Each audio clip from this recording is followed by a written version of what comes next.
प्यारे दोस्तों, अस्सलाम वालेकुम।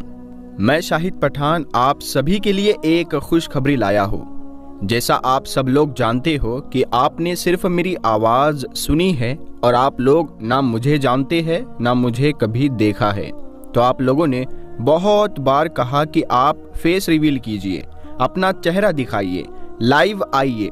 तो मैं आप सभी लोगों को ये बताना चाहता हूँ कि मैं लाइव आने वाला हूँ, अपना फेस रिवील करूंगा और आप लोगों से बातें करूंगा।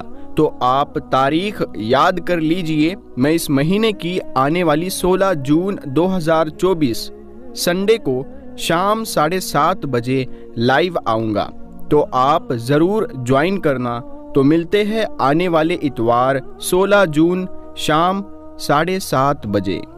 तो चलिए दोस्तों, आज की इस वीडियो की टॉपिक की तरफ चलते हैं। प्यारे दोस्तों, सैयदना अब्दुल्ला बिन अब्बास रदी अल्लाह ताला अन्हु रिवायत करते हैं कि जनाब नबी अकरम सल्लल्लाहु ताला अलैहि वसल्लम ने फरमाया, अल्लाह ताला हर रोज़ 120 रहमतें नाजिल फरमाता है, जिनमें से 60 तवाफ़ करने वालों के लिए और 40 हरम में एतकाफ़ करने वालों के लिए और 20 रहमतें काबातुल्लाह को देखने वालों को मिलती है। प्यारे दोस्तों, याद रहे कि हज और उम्रे में तवाफ़ काबा अहम रुकन है और तवाफ़ खाना काबा के गिर्द 7 चक्कर लगाने को कहते हैं। आज के वीडियो में आपको तवाफ़ काबा के हवाले से चंद ख़ास बातें बताएंगे और आपको तवाफ़ का मुकम्मल तरीका बताएंगे और ये भी बताएंगे कि तवाफ़ के 7 चक्कर ही क्यों है, इसका क्या राज है। लिहाजा वीडियो को स्किप मत कीजिएगा और वीडियो को आखिर तक ज़रूर देखिएगा ताकि कोई अहम बात आपसे मिस ना हो जाए, क्योंकि इंशाअल्लाह अल्लाह ने चाहा तो आप भी हज या उम्रे को जा सकते हैं। अल्लाह ने चाहा तो आप भी अल्लाह का घर देख सकते हैं। तो आप लोग इस वीडियो को पूरा ज़रूर देखें। जब रसूलुल्लाह सल्लल्लाहु ताला अलैहि वसल्लम भी आसमानों की तरफ गए तो उन्होंने बैतुल मामूर में फरिश्तों को नमाज पढ़ते हुए नहीं देखा। वो भी किसी चीज़ के गिर्द घूम रहे थे, लेकिन घूमने का इबादत से क्या ताल्लुक है। अल्लाह ने तो कहा कि ये सारी चीज़ें इबादत करती है। आपको पता है कि अल्लाह ने ये बात किस सूरत में कही है? सूरे हज में। हज में मुसलमान पूरी दुनिया से इस्लाम के सबसे मुक़द्दस और होली जगह काबा के पास जाते हैं और बार बार इसके गिर्द घूमते हैं। अब इस सर्कल करने का मतलब क्या है?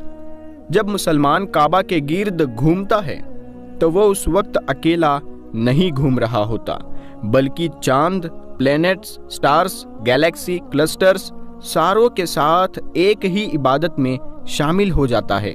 तो ये सारी चीज़ें हमारी तरह इबादत नहीं करती, बल्कि हम मक्का जाकर इनकी तरह इबादत करते हैं।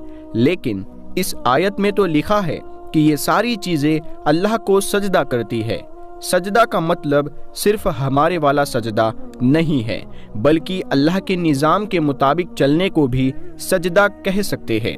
लेकिन अल्लाह ने इस आयत में सिर्फ स्टार्स, गैलेक्सी और प्लैनेट का नहीं कहा, बल्कि हर चीज़, पहाड़, दरख्त, जानवर, सब का कहा है। ये तो सर्कल में नहीं घूमते।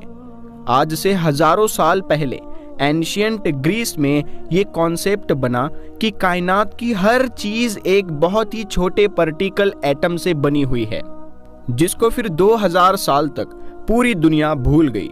लेकिन आज से 200 साल पहले इस कॉन्सेप्ट पर रिसर्च दोबारा शुरू हुई और साइंसदानों की रिसर्च से पता चला कि एटम सबसे छोटा पार्टिकल नहीं है, बल्कि इसके अंदर और भी पार्टिकल्स है, जैसे प्रोटॉन, न्यूट्रॉन, इलेक्ट्रॉन्स। प्रोटॉन और न्यूट्रॉन हमेशा एटम के सेंटर में होते हैं और इलेक्ट्रॉन हमेशा इनके गिर्द घूम रहे होते हैं। ऑलमोस्ट बिल्कुल उसी तरह जिस तरह प्लैनेट सूरज के गिर्द घूमता है और स्टार्स ब्लैक होल के गिर्द घूमते हैं, जिसका मतलब है कि कायनात की हर चीज चाहते या ना चाहते हुए किसी न किसी चीज का तवाफ कर रही है। और जब कोई मुसलमान काबा का तवाफ करने जाता है तो वो कायनात की हर छोटी से छोटी चीज, जैसे एटम के अंदर इलेक्ट्रॉन से लेकर कायनात के सबसे बड़े ऑब्जेक्ट्स, प्लैनेट्स, स्टार्स, गैलेक्सी और इवन बैतुल मामूर में फरिश्तों के साथ एक ही इबादत में शामिल हो सकता है। इसीलिए इस्लाम में तवाफ करना सबसे बड़ी इबादत है।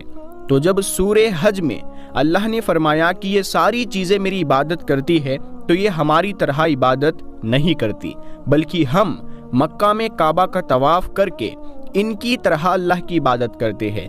लेकिन इन सारी चीज़ों का तवाफ करने का एक फिक्स टाइम है, और जैसे ही ये टाइम पूरा होगा तब हर शख्स मालूम कर लेगा कि वो क्या लेकर आया है।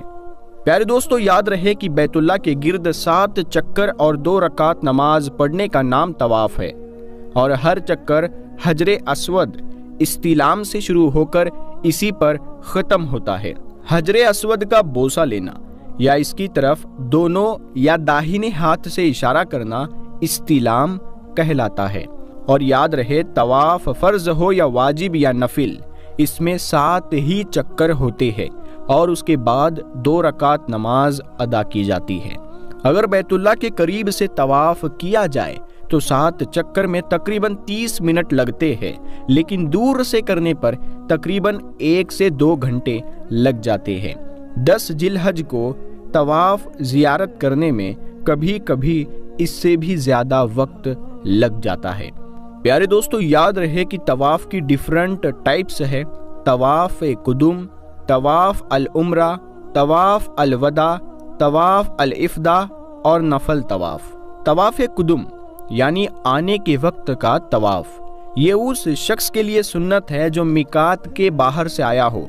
ये उस शख्स के लिए सुन्नत है जो मिकात के बाहर से आया हो और हज अल इफराद या हज अल किरान का इरादा रखता हो। तवाफ उम्रा यानी उम्रे का तवाफ, तवाफ जियारत यानी हज का तवाफ जिसको तवाफ इफादा भी कहते हैं, ये हज का रुकून है। इस तवाफ के बगैर हज पूरा नहीं होता। तवाफ वदा यानी मक्का से रवानगी के वक्त का तवाफ, ये मिकात से बाहर रहने वाले यानी आफाकी के लिए ज़रूरी है। हज में ज़रूरी तवाफ की तादाद की बात की जाए तो हज इफराद में 2 अदद तवाफ है, तवाफ ज़ियारत और आफाकी यानी आउटसाइडर के लिए तवाफ विदा। हज किरान में 3 अदद तवाफ है, तवाफ उम्रा, तवाफ ज़ियारत और आफाकी यानी मिकात की बाउंड्री से बाहर वालों के लिए तवाफ विदा। हज तमतआ में 3 अदद तवाफ है, तवाफ उम्रा, तवाफ ज़ियारत और आफाकी के लिए तवाफ विदा। याद रहे कि 5 मिकातों से बाहर रहने वालों को आफाकी कहा जाता है, यानी अहले हरम और अहले हल के लिए पूरी दुनिया के लोग आफाकी है। अगर किसी औरत को रवानगी के वक्त माहवारी आ जाए तो उसके लिए तवाफ विदा माफ है। और दोस्तों, जहाँ तक बात है नफील तवाफ की, तो नफल तवाफ की कोई तादाद नहीं, दिन या रात में जब चाहे जितना चाहे करे। अहले इल्म की राय है कि बाहर से आने वाले हजरात मस्जिद हराम में नफल नमाज पढ़ने के बजाय नफली तवाफ ज्यादा करें। अहले हरम और अहले हल को हज अफराद ही करना चाहिए ताकि आफाकी लोग ज्यादा से ज्यादा नफली तवाफ कर सके। याद रहे कि हर नफिल तवाफ के बाद 2 रकात नमाज अदा करनी जरूरी है। अहले इल्म के मुताबिक 2 तवाफ इस तरह इकट्ठे करना मकरूह है कि तवाफ की 2 रकात दरमियान में अदा ना करे। लिहाजा पहले एक तवाफ को मुकम्मल करके 2 रकात अदा कर ले, फिर दूसरा तवाफ शुरू करे। लेकिन अगर उस वक्त नमाज पढ़ना मकरूह हो तो 2 तवाफ़ों को इकट्ठा करना जायज़ है। याद रहे कि सऊदी अरब में नमाज असर अव्वल वक्त में अदा की जाती है और असर और मगरिब के दरमियान अच्छा खासा वक्त, खासकर गर्मी में तकरीबन 3 घंटे होते हैं। अगर तवाफ से नमाज असर के बाद वक्त मिला है और मगरिब तक काफ़ी वक्त बाकी है तो तवाफ की 2 रकात उस वक्त अदा कर सकते हैं। अलबत्ता अगर मगरिब का वक्त आ गया है तो फिर गुरूब आफताब के बाद ही अदा करें। दोस्तों, बात करते हैं तवाफ के दौरान जायज़ उमूर की, तो याद रहे कि सलाम करना, बवक्त ज़रूरत बात करना, मसाइल शरिया बताना और दरियाफ्त करना, ज़रूरत के वक्त तवाफ को रोकना, किसी उजर की वजह से व्हील चेयर पर तवाफ करना जायज़ है। प्यारे दोस्तों, चलिए आपको तवाफ का तरीका बताते हैं। इसके बाद آپ کو طواف کے مزید مسائل بھی بتائیں گے، لہٰذا ویڈیو کو سکپ نہیں کرنا۔ طواف کرنے کا طریقہ جان لیجئے۔ مسجد حرام میں داخل ہو کر کعبہ شریف کے اس گوشے کے سامنے آ جائیں جس میں حجر اسود لگا ہوا ہے اور طواف کی نیت کر لے۔ اگر طواف کے بعد عمرے کی سعی بھی کرنی ہے تو مرد حضرات احرام کی چادر کو دائیں بغل کے نیچے سے نکال کر بائیں شولڈر پر یعنی کندھے پر ڈال لے، پھر زبان سے بسم اللہ اللہ اکبر کہہ کر حجر اسود کا استلام کرے، یعنی حجر اسود کا بوسہ لے، یا اپنی جگہ پر کھڑے ہو کر دونوں ہاتھوں کی ہتھیلیوں کو حجر اسود کی طرف کر کے ہاتھ چوم لے اور پھر کعبہ کو بائیں طرف رکھ کر طواف شروع کر دے۔ مرد حضرات پہلے 3 چکر میں اگر ممکن ہو تو رمل کرے، یعنی ذرا کندھے ہلا کر اور اکڑ کے چھوٹے چھوٹے قدم کے ساتھ کسی قدر تیز چلے۔ طواف کرتے وقت نگاہ سامنے رکھے، خانہ کعبہ کی طرف سینہ اور پشت نہ کرے، یعنی کعبہ شریف آپ کے بائیں جانب رہے۔ طواف کے دوران بغیر ہاتھ اٹھائے چلتے چلتے دعا کرے۔ آگے ایک ہاف سرکل کی شکل کی 4-5 فٹ کی دیوار آپ کے بائیں جانب آئے گی، اس کو حتیم کہتے ہیں۔ اس کے بعد خانہ کعبہ کی پیٹھ والی دیوار آئے گی۔